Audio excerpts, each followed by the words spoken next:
Hello, hello. Welcome to the Kinks and Beatles Daily Deep Dive. I am your host, Tony Fry. This is episode 232, and we are talking about Full Moon by the Kinks. While I've got you here, don't forget we have a bonus episode coming on March 26th. This is a premium episode.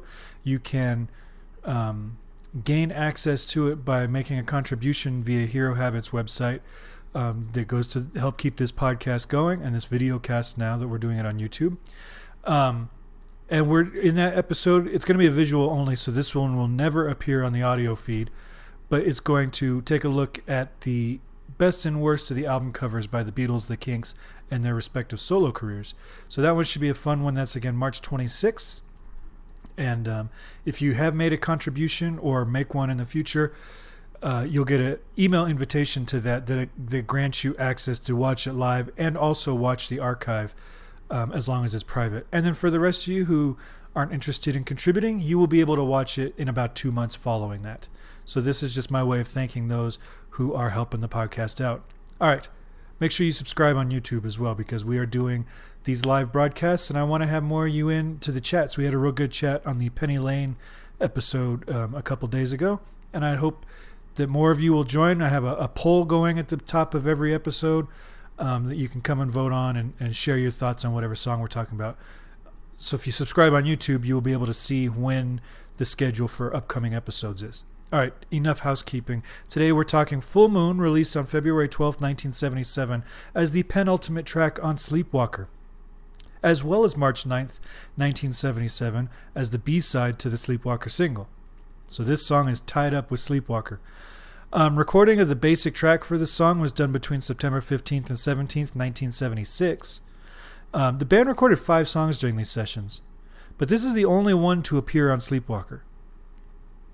And I know I've mentioned this in the past, but the fact that the Kinks threw away so many songs. One song on this came out years later, in the 80s, with Ray's Return to Waterloo project. The other 3 never got official releases, right? They weren't parts of albums or singles or anything like that.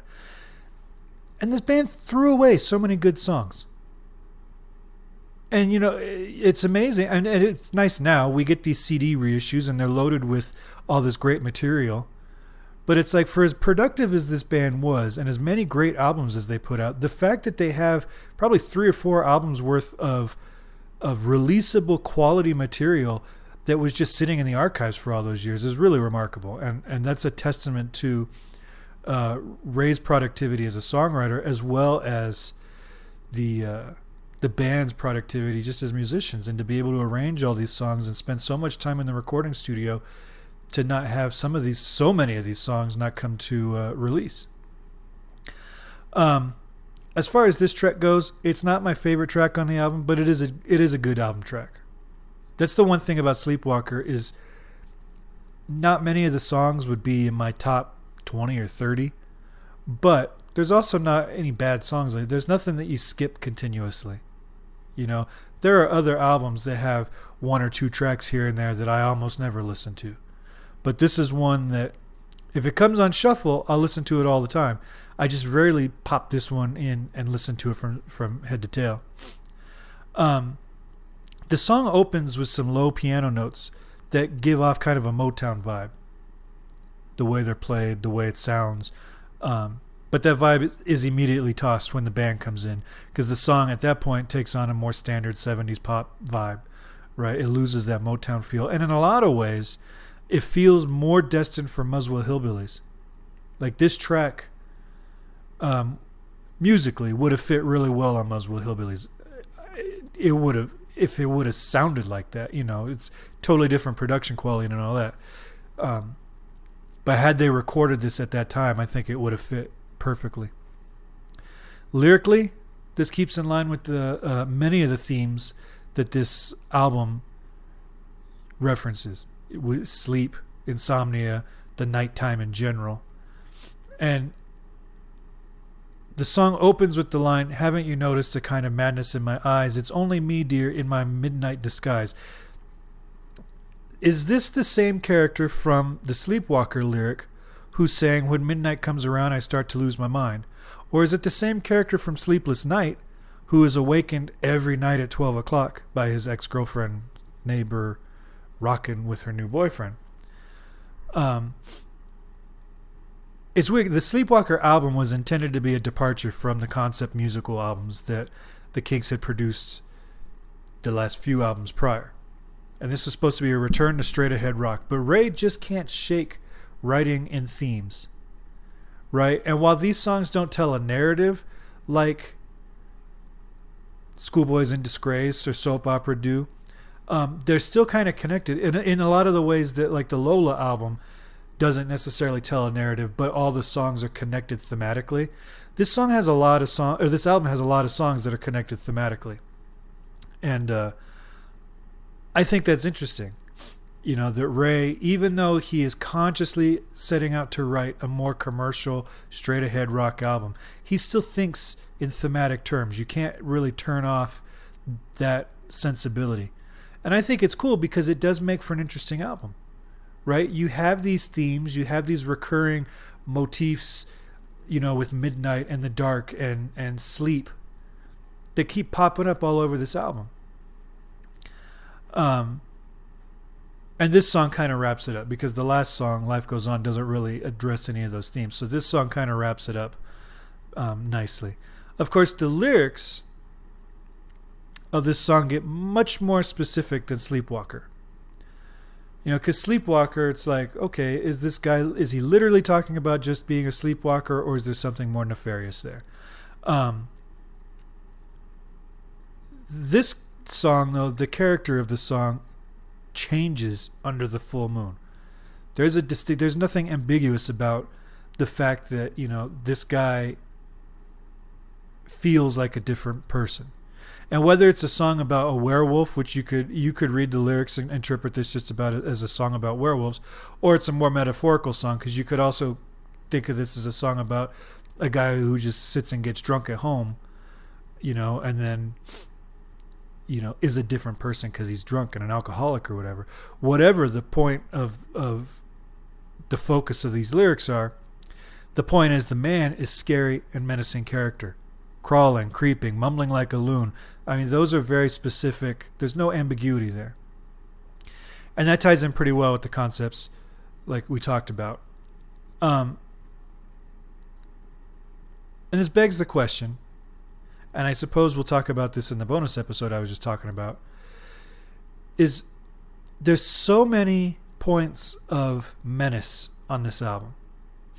Even in the songs that aren't necessarily associated with night. I mean, Life Goes On, the first verse is about a guy killing himself. There's a lot of dark themes on this album. There's a lot of menace. There's a lot of imagery of almost like monsters, right? You could make a video with a lot of these songs and use the old Universal monsters as the backdrop for the video. So we have all this darkness and menacing and foreboding as in the lyrics. Why is the cover of this album portraying Ray as some sort of like clown or mime? And maybe if I thought about it harder, I would be able to come up with how that's connected to this album. And obviously when we do the bonus episode in a couple of weeks, I'll dig in a little bit. But it seems the album cover portrays a much more lighthearted subject matter than the lyrics of a lot of these songs actually tell. Incidentally, if you're here live, there's a poll question. Are those three songs that I named, Sleepwalker, Full Moon, and Sleepless Night, do you think they're sung by the same character? Did Ray manage to hide a little bit of a concept album in these songs, like a suite, and he spread it out throughout the album, but he's kind of got a little suite going here that I think is the same character. So moving on to the harmony of this song. Harmonically, the chord structure of this song is pretty basic, and that may contribute to my opinion that it's just a pretty good song. Because a mid-tempo song with a basic chord structure and a slick, no-frills production isn't super grabby. But, like I said, does not make this a bad song. The song opens in the key of G and does a simple 1-5-5-5-5. which is just a cycle of fifths. And then for the part where he says it's just another full moon, he does a 4/4 to 4/1. So he is borrowing some chords here and there, but they're not being borrowed from distant keys, and he's borrowing them dominants and subdominants. So we've got the opening verse.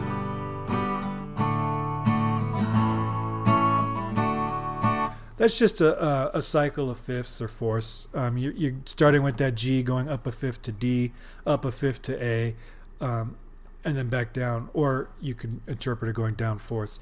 And incidentally, if Dave Emlin is watching this or listening after the fact, you have them listed as A minors on the site. They're actually A majors. So that's basic stuff right there. And then when we get to the It's Just Another Full Moon, that's when you get that it's just another, that 4/4 to 4. It's just another full moon. Then we're back to 1. So it's a cool hook. It's not complicated. It's not some out there chord, but it is a cool hook coming off of that,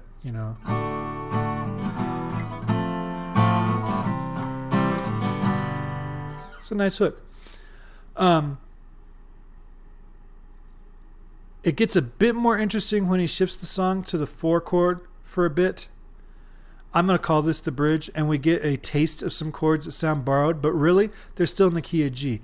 So the part I'm talking about specifically is when he moves to You See Before You a Truly Broken Man, because when it gets to midnight, I don't know who I am.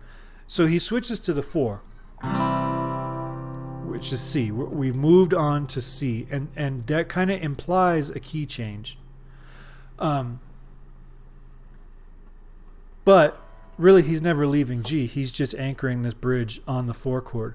And by shifting the tonic, or giving the illusion that he's shifted the tonic, it kind of feels like a key change. But he's just playing 4 to 1 to 5. He does that 2 times, and then 3, 6, 4, 2, 5. And I know a lot of this may not mean anything to you guys, but we're just doing.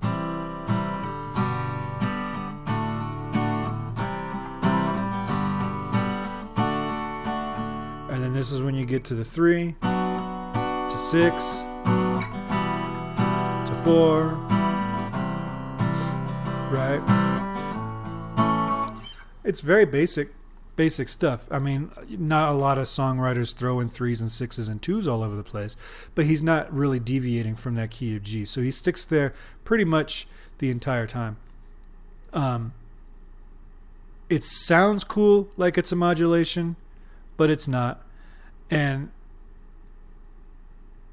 where he creates this illusion with chords, the melody kind of suffers. This is, to me, a weak point in the song melodically, because Ray's just kind of having to sing over these chords, and he doesn't really do much. He's just getting the words out, which is fine. That happens a lot with bridges.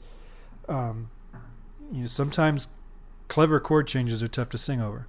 I think the coolest part of this song may just come at the end, around the 3:20 mark. If it sounds like the bass is playing the riff from Hendrix's Hey Joe, it's because he is. The band switches there to just a straight cycle of fifths.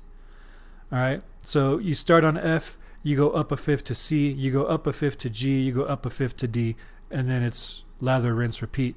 It's the same form as Hey Joe, different key, different chords, but it's the same form, right? You're just going up the fifths. You go dun dun dun dun dun dun dun dun dun dun dun dun. It's the same exact riff.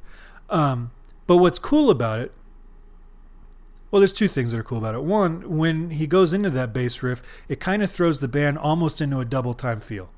And I wish that energy and that groove was there throughout the whole song, because I think it works better with that feel at the end there. But what I think is really cool is that if you listen to the background vocals, it's basically the line from Johnny Thunder. Dun da da dun dun dun dun dun da da dun dun dun dun. Right? They're basically quoting themselves. It's a little altered. The chord sequence on this song doesn't really allow for a straight transplant from Johnny Thunder to this, because it is a different chord structure.